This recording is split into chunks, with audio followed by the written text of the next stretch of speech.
तुम्हारी प्रसन्नता के लिए मुझे ये भी मंजूर है। जय हो। लेकिन बता राम, तुम्हें क्या चाहिए?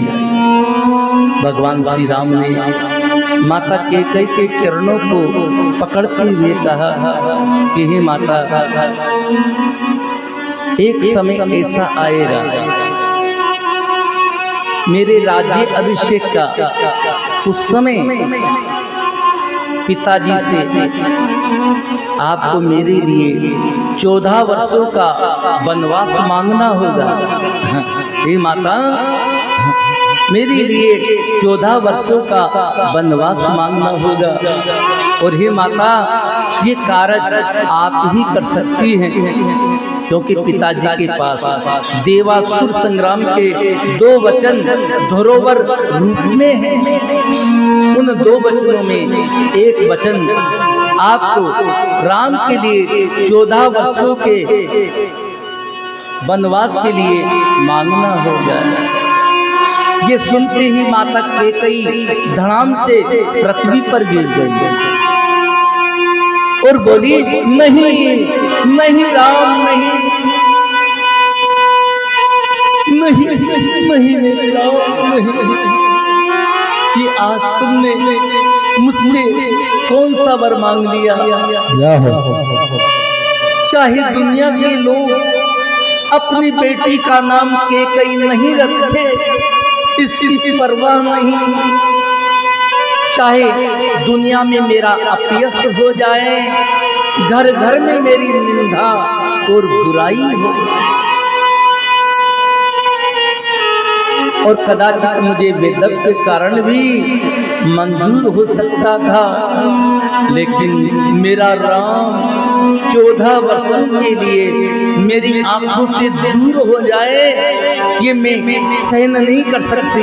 वापस ले लो वरदान राम, अपना वरदान वापस ले लो। ये मैं कदापि नहीं दे सकती, ये मैं तुम्हें कदापि नहीं दे सकती। भगवान ने कहा कि हे माता, आपने मेरे सिर पर हाथ रख करके मेरी सौगंध खाई है माता, कि वरदान भी दूंगी और जीवन में किसी को भी नहीं बताऊंगी कि राम ने माता कैकेयी से कौन सा वरदान मांगा। उसी दिन से माता कैकेयी की परिस्थिति बिल्कुल भिन्न हो गई। माता कैकेयी जानबूझ करके भगवान श्री राम से दूरी बनाए रखने, दूरी बनाने का प्रयास करने लगी और मन में सोचने लगी कि जिस दिन राम के लिए, मेरे प्यारे राम के लिए 14 वर्षों का वनवास मांगना होगा, कहीं उस दिन मेरे हृदय के टुकड़े टुकड़े नहीं हो जाए। उस दिन को मैं सहन कर पाऊंगी भी या नहीं कर पाऊंगी। इसलिए संतों ने कहा है, त्याग मूर्ति कैकेयी, जो संसार में अपना यश नहीं चाहती, जो संसार में अपनी कीर्ति नहीं चाहती, जो संसार में अपना नाम नहीं चाहती। इसलिए बड़े बड़े संतों ने, मनीषियों ने माता कैकेयी को त्याग की मूर्ति का है, त्याग की मूर्ति है माता कैकेयी। और यही हुआ। मंत्रा ने महारानी कैकेयी को भड़काया, हे महारानी जी, यदि कल राम जी का अभिषेक हो गया तो जिस प्रकार लोग दूध में से मक्खी को निकाल करके फेंक देते हैं, उसी प्रकार इन राजनयनों से बाहर निकाल दी जाओगी। यदि तुम महारानी कौशल्या की दासी बनके उनकी चाकरी करोगी तो ही इन राजमहलों में रह पाओगी। नहीं तो राजमहलों से बाहर निकाल दी जाओगी और तुम्हारा पुत्र भरत बंदी गृह में होगा। और लक्ष्मण उनके सहायक होंगे। कद्रू ने जिस प्रकार दिनता को दुख दिया था, हे महारानी, उसी प्रकार कौशल्या तुम्हें दुख देगी। मंत्रा के इन वचनों को सुनकर के महारानी कैकेयी डर गई। डर क्या गई? वरदान माता कैकेयी पहले ही दे चुकी थी। मंत्रा ने कहा कि हे महारानी जी, आप अपने 2 वरदानों में से महाराज से पहले वर में भरत के लिए राज्याभिषेक मांगना और दूसरे वरदान में राम के लिए 14 वर्षों का वनवास मांगना। और यही हुआ। महाराजा दशरथ जी महाराज डरते डरते कोप भवन में गए और महारानी कैकेयी को जब उन्होंने बुरे भेष में देखा, नाना प्रकार के सुंदर आभूषणों को, वस्त्रों को महारानी कैकेयी ने जमीन पर डाल रखा है और मोटा कपड़ा पहन करके महारानी कैकेयी को भवन में रूठ करके बैठी है। महाराजा दशरथ जी महाराज ने अनेक प्रकार से महारानी कैकेयी को मनाया कि हे प्रिया, किसने तेरा अनिष्ट किया है? यमराज किसके प्राण लेना चाहते हैं? हे महारानी कैकेयी, तुम कहो उस राजा को मैं फकीर बना दूं और तुम कहो जिस फकीर को मैं राजा बना दूं। कैकेयी रंकई करहि नरेश, तुम कहो उस भिक्षुक को, भिखारी को मैं राजा बना दूं और तुम कहो उस राजा को मैं देश से निकाला दे दूं। हे प्रिया, तुम मेरे स्वभाव को तो भली भांति से जानती हो। मैं सभी रानियों से अधिक प्रेम आपसे करता हूँ। और हे महारानी, आपका मन का चीता हो गया। तुम कहती थी ना कि मेरे राम को अवध का राजा बनाऊं, अवध का राजा बनाऊं। कल मैं राम को युवराज पद देने जा रहा हूं। इसलिए ये प्रिय, इस अमंगल भेष का परित्याग करके अपने सुंदर अंगों में इन गहनों को पहनो, सुंदर साज सजो। आज पूरे अवध में शुभ मंगल के बदावे हो रहे हैं, शुभ मंगल के बाजे बज रहे हैं। मैं कल राम को युवराज पद देने जा रहा हूँ। और हे प्रिया, इस अवसर पर तुम्हारे मन में जो भी इच्छा हो, आज आप वही अपनी मुंह मांगी वस्तु मांग लो। मैं आज तुम्हें वही वस्तु दूंगा। महारानी कैकेयी बोली कि हे महाराज, देने देने की तो आप बार बार कहते हैं, लेकिन देते तो कुछ भी नहीं है। और सुनो महाराज, याद करो देवासुर संग्राम को। उस समय आपने मुझसे 2 वरदान मांगे थे और वो दोनों वरदान आज तक आपने मुझे नहीं दिए। अब तो मैं इन दोनों वरदानों को पाने में भी संदेह करती हूँ कि कहीं आप वो वरदान मुझे देंगे भी या नहीं देंगे। तो राजा दशरथ जी महाराज ने कहा कि हे महारानी कैकेयी, आप मुझको ये झूठा दोष मत दीजिए। 2 के बदले में चाहे मुझसे 4 वरदान मांग लीजिए। क्यों? क्योंकि रघुकुल की रघुकुल रीति, रघुकुल रीति चलिया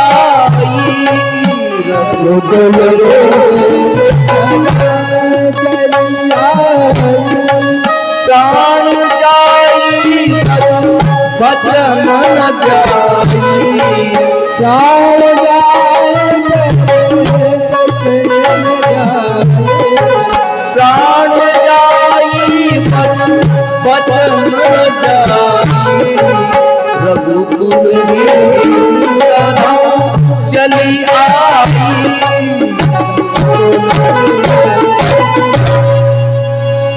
महारानी कैकेयी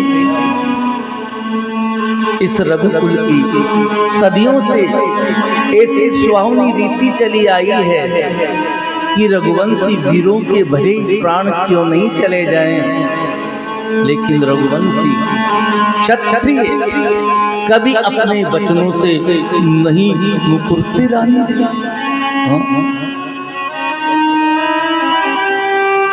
हे महारानी, आज आपके मन में जो भी अभिलाषा है, आज तुम वही वरदान मुझसे मांग लीजिए। तो महारानी कैकेयी ने राजा दशरथ जी महाराज से 2 वरदान कौन कौन से मांगे? सुनहु प्राण प्रिय,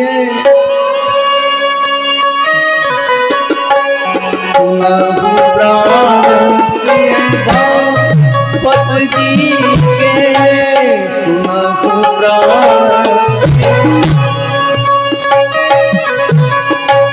देव के बल कहती,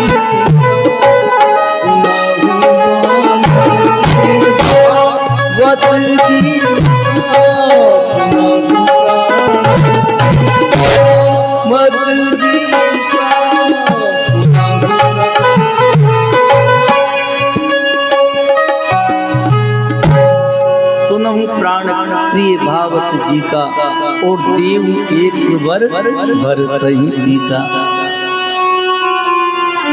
हे प्राण प्रिय, हे मेरे स्वामी, पहला वरदान तो मेरे लिए, मेरे मन को भाने वाला राम के बदले मेरे भरत को युवराज पद दीजिए। मेरे भरत को राम के बदले युवराज पद दीजिए। और दूसरा वर मैं हाथ जोड़ करके आपसे मांगती हूँ, उस मनोरथ को तो हे महाराज आप अवश्य पूरा करना। दूसरे वरदान में महारानी कैकेयी ने क्या मांगा? तापस बेश विशेष उदासी,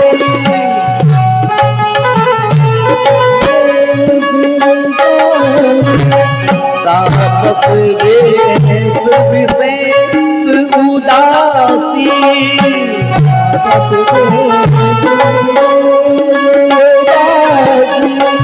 चौदह बरस राम बनवासी, 14 बरस राम बनवासी, 14 बरस राम बनवासी, 14 बरस राम बनवासी, तापस विशेष उदासी।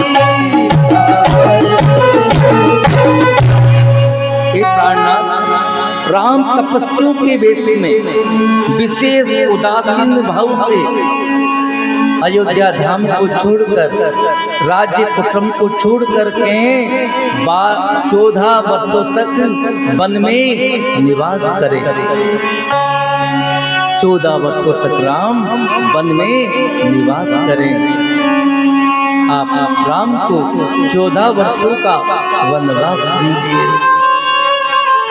बस महारानी कैकेयी के इन वचनों को सुनते ही आज महाराजा दशरथ जी महाराज के हृदय में बड़ा दुख और पीड़ा हुई। महाराज बिल्कुल सहम गए। उनके मुख से कुछ भी वचन नहीं निकलता, मानो बाज वन में बटेर पर झपटा हो, मानो ताड़के के पेड़ पर बिजली गिरी हो। जिस प्रकार ताड़ के पेड़ पर बिजली गिरने से ताड़ का पेड़ झुलस करके बदरंगा हो जाता है, उसी प्रकार राजा दशरथ जी महाराज का हाल हो गया। माथे पे हाथ रख करके दोनों आंख बंद करके राजा इस प्रकार सोच रहे हैं मानो साक्षात सोच ही शरीर धारण करके सोच रहा और बोले कि मेरा मनोरथ कल्प वृक्ष के समान फल फूल रहा था, लेकिन आज महारानी कैकेयी ने हथनी बन करके उसको जड़ समेत उखाड़ करके नष्ट कर दिया है। मेरा मनोरथ रूपी कल्प वृक्ष फल चुका था, आज कैकेयी ने सारी अयोध्या को उजाड़ दिया है और हमेशा के लिए विपत्ति की अचल सुदृढ़ नींव डाल दी है। मैं क्या करूं, मैं क्या करूं? किस अवसर पर ये क्या हो गया? मैं तो नारी का विश्वास करके उस प्रकार मारा गया जिस प्रकार साधु को योग की सिद्धि रूपी फल मिलने के बाद उस समय अविद्या उसको नष्ट कर देती है। योग सिद्धि फल समय जिनी जित ही अविद्या नाश। जिस प्रकार योग सिद्धि मिलने के समय अविद्या उसका नाश कर देती है। महारानी कैकेयी ने कहा कि हे महाराज, क्या राम आपका पुत्र, भरत आपका पुत्र नहीं है? क्या आप मुझे मोल खरीद करके लाए हो? यदि आपको नहीं देना था तो सोच समझ करके आपने वचन क्यों नहीं दिया? आप तो सत्य व्रत धारण करने वाले राजा कहलाते हैं।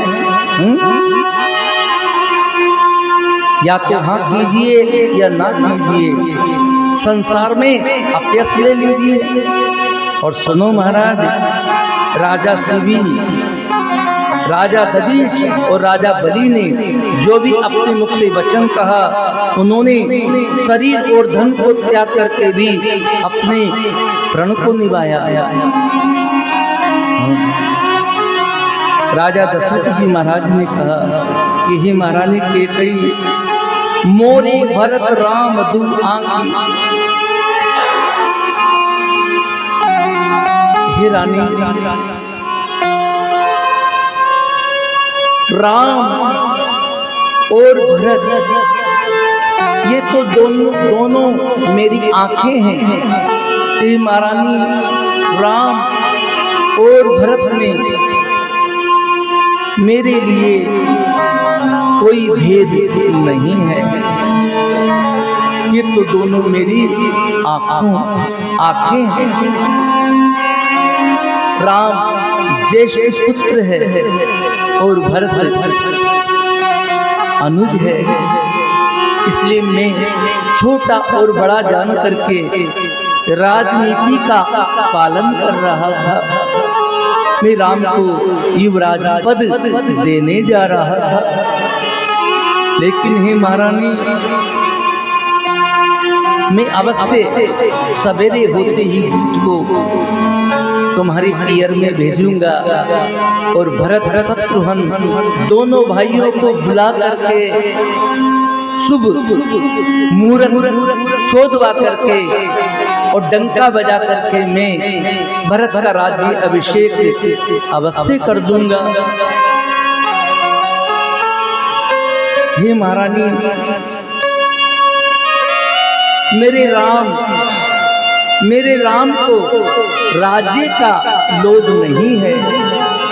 मेरा राम तो तुम्हारे पुत्र भरत से भी, तुम्हारे भरत से अधिक प्रेम करता है। भरत लोभन रामई राज कर बहुत भरत पर प्रीत है। अरे बात सत्य है। कि राम जी भरत जी महाराज से सबसे अधिक प्रेम करते थे। और वही बात महाराज कह रहे हैं कि हे महारानी, मेरा राम तो तुम्हारे पुत्र भरत से बहुत प्रेम करता है, मेरे राम को राज्य का लोभ बिल्कुल नहीं है। फिर भी हे महारानी, हे महारानी, आप इस हंसी को और क्रोध को छोड़ करके विवेक से कोई उचित वरदान मांगिए। मेरे राम के लिए 14 वर्षों का वनवास मत मांगिए महारानी। चाहे मछली बिना जल के जीती रहे, चाहे सांप बिना मणि के दीन दुखी होकर के जीता रहे, लेकिन हे महारानी, ये मेरे जो प्राण है ना, ये मेरे राम के अधीन है। यदि मेरा राम मुझे छोड़ करके वन को चला गया तो हे महारानी, मैं भगवान शंकर की साक्षी मान करके कहता हूँ, राम के जाते ही मेरे प्राण इस शरीर में नहीं रहेंगे। राम के जाते ही मेरे प्राण भी इस शरीर से चले जाएंगे। ये महारानी, ये मेरे प्राण मेरे राम के अधीन हैं। चाहे मेरा अपयश नष्ट हो जाए, चाहे मैं नरक में गिर जाऊं क्या, लेकिन मेरा राम अवध में ही रहे, मेरी आंखों के सामने रहे। महारानी केकई ने कहा कि सुनो महाराज, ये आपके प्रपंच मुझे अच्छे नहीं लगते। आप करोड़ों चाहे उपाय करो, लेकिन मैं आपकी चालबाजी में आने वाली नहीं हूँ। और सुन लो महाराज, मेरा भी निश्चय है, भूत प्रात मुनि भेष धरी, जोन राम बन जाए, मोर मरद राहुल अजस, नृप समझहु मन माए। हे महाराज, यदि सवेरे होते ही राम मुनि का भेष धर करके वन को नहीं गए तो मेरा मरण होगा, मैं आत्महत्या कर लूंगी, जिससे संसार में तुम्हारा अपयश होगा। जब राजा श्री दशरथ जी महाराज ने ये वचन महारानी केकई से सुने कि मेरा मरण हो जाएगा, मैं आत्महत्या कर लूंगी, तो राजा दशरथ जी महाराज अब तक तो समझ रहे थे कि भाई पति पत्नी में मजाक हो जाता है, पत्नी पति से उपहास करी रहती है, लेकिन सचमुच जान गए राजा श्री दशरथ जी महाराज कि महारानी केकई तो वास्तव में मेरे राम के लिए 14 वर्षों का वनवास मांग रही है। तो आज महाराजा श्री दशरथ जी महाराज ने समस्त मर्यादाओं को ताक पर रख दिया, और राजा दशरथ जी महाराज जी ने जो किया, आज तक किसी भी पति ने अपनी पत्नी के लिए इतना नमन किसी ने भी नहीं किया। कहते हैं हमारी संत जन, हमारे वेद और पुराण की जो स्त्री अपने पति के चरणों को पकड़ लेती है, अपने पति के चरणों की सेवा करती है, उसको स्वर्ग और वैकुंठ की प्राप्ति होती है। ये हमारे वेद और पुराण कहते हैं। और यदि पति पत्नी के चरणों को पकड़ ले तो उल्टा हुआ ना, पति स्वामी होता है और पत्नी दासी होती है। कितना उल्टा हो गया। गोस्वामी श्री तुलसीदास जी महाराज कहते हैं कि गई पद बिने कीन बैठारी, जन दिन कर कुल होशी उठारी।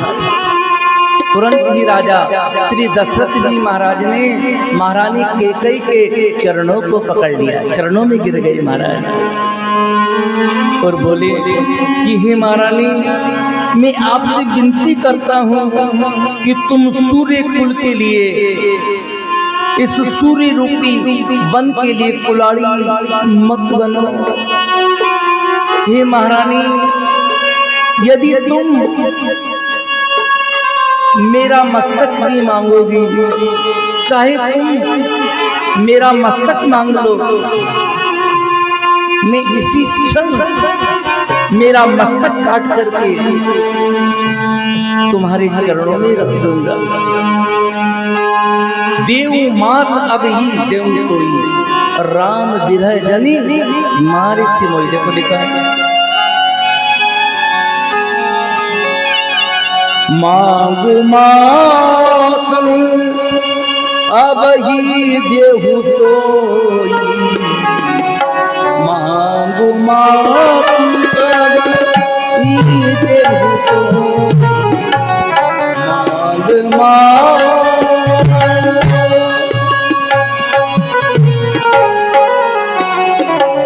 राम बिरह मारती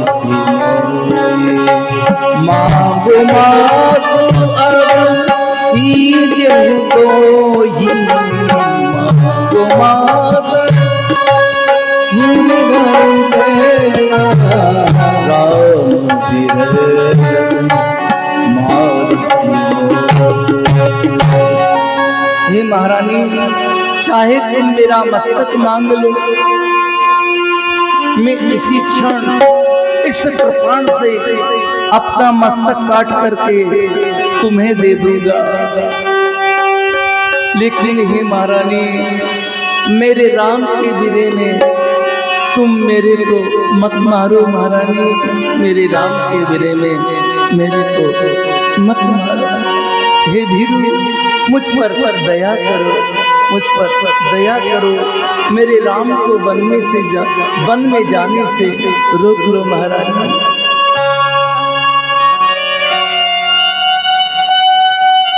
ऐसे कहते कहते महाराजा दशरथ जी महाराज को मूर्छा आ गई। इधर सवेरे द्वार पर मंत्रियों की सेवकों की भीड़ लग गई, क्योंकि आज राज्य का राज्य अभिषेक होना है।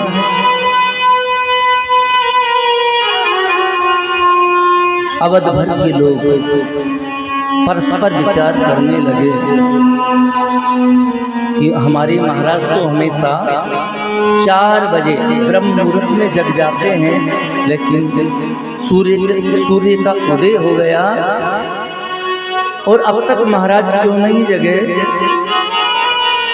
इसका तो कारण कोई विशेष ही कारण है। सुमंत जी से कहा कि हे सुमंत जी, आप राजमहलों में जाइए और महाराज को जगाइए। सुमंत जी राजमहलों में पधारे। दासी भी कहा कि आज महाराज महारानी कैकेयी के महल में नहीं, आज महाराज तो कोप भवन में है। कोप भवन का नाम सुनते ही सुमंत जी भी संकोच में पड़ गए और सुमंत जी कोप भवन में पधारे और जाकर के राजा श्री दशरथ जी महाराज को बुरी हालत में देखा। जिस प्रकार मछली को कोई जल से निकाल करके बाहर फेंक देता है और बिना जल के जिस प्रकार मछली तड़पती है, उसी प्रकार हमारे महात्मा श्री दशरथ जी महाराज राम राम के करके प्रभु श्री राम के लिए तड़प रहे हैं। सुमंत जी ने राजा दशरथ जी महाराज के दुख का कारण पूछा तो महारानी कैकेयी ने कहा कहा कि हे सुमंत जी, राजा के दुख का कारण तो बाद में पूछना, पहले तुम अति शीघ्र राम को बुला करके मेरे पास आओ। सुमंत जी महाराज भगवान श्री राम के महल में गए। जब सुमंत जी को प्रभु श्री राम ने अपने राजमहल की ओर आते हुए देखा, तो आज भगवान ने सुमंत जी का भी उतना आदर किया जितना वह अपने पिताजी का करते हैं। राम सुमंत रही आवत देखा और आदर कीन पिता सम लेखा। और सुमंत जी ने कहा कि हे राघव, तुमको इसी वक्त कोप भवन में महारानी कैकेयी ने बुलाया है। भगवान श्री राम उसी वक्त सुमंत जी के साथ चल दिए। ऐसा नहीं कहा कि क्या कारण है, क्यों बुलाया है। आज के बालक बोलते हैं ना, माता पिता कह दे तो 17 बयान लेते हैं, 17 कारण पूछते हैं, क्या बात है, क्यों बुलाया है। यह है प्रभु श्री राम का आदर्श, यह है प्रभु श्री राम की मर्यादा। और जाकर के प्रभु श्री राम ने कोप भवन में अपने पिताजी को देखा। तो आज पिताजी की बुरी हालत को देख करके प्रभु श्री राम को बहुत दुख हुआ। जाय दीप रघुवंश मणि नरपति निपट कुसाज, सह में परे हूँ लख सिंह नहीं मन हूँ वृद्ध गजराज। भगवान श्री राम ने अपने पिताजी को किस हालत में देखा? उस बुरी हालत में देखा जिस प्रकार सिंगनी के सामने बुढ़ा हाथी डर करके पृथ्वी पर गिर जाता है। वो स्वामी जी कहते हैं, स्वयं प्रेहू लख सिंह नहीं मन हूँ वृद्ध गजराज। इस प्रकार सिंगनी के सामने बूढ़ा हाथी स्वयं करके डर करके पृथ्वी पर गिर जाता है। उसी प्रकार राजा दशरथ जी महाराज महारानी कैकेयी के सामने बुरी हालत में पड़े हैं। अपने पिताजी को जब प्रभु श्री राम ने ऐसी बुरी हालत में देखा, उनको दीन और दुखी देखा, तो प्रभु श्री राम ने माता कैकेयी से अपने पिताजी के दुख का कारण पूछा कि हे माता, मोई कहूँ मातु तात दुख कारण,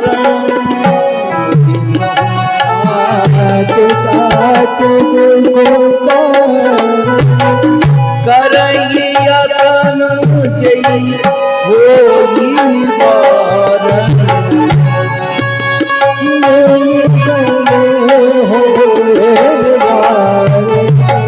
मोहि कहूँ तात दुख कारण।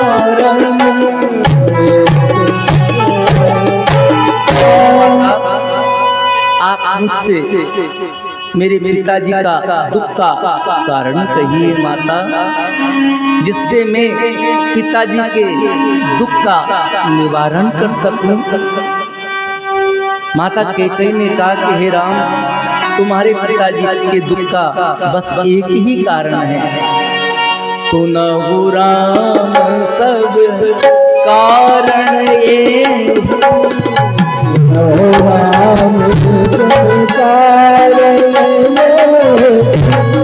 राज ही तुम पर बहुत समय, राज ही तुम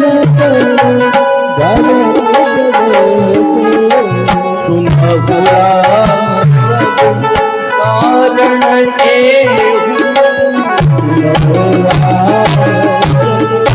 राम, तुम्हारे पिताजी के दुख का बस एक ही कारण है कि तुम्हारे पिता तुमसे बहुत प्रेम करते हैं। तुम्हारे पिता तुमसे बहुत प्रेम करते हैं। इन्होंने मुझे देवासुर संग्राम में 2 वरदान देने के लिए कहा था, और वो दोनों वरदान आज तक मेरे पास धरोहर में थे। और हे राम, आज मैंने शुभ अवसर जान करके उन दोनों वरदानों को मांग लिया। पहले वर में मैंने, हे राम, तुम्हारे बदले मेरे भरत को राज्य मांगा, और दूसरे वर में मैंने तुम्हारे लिए 14 वर्षों का वनवास मांगा।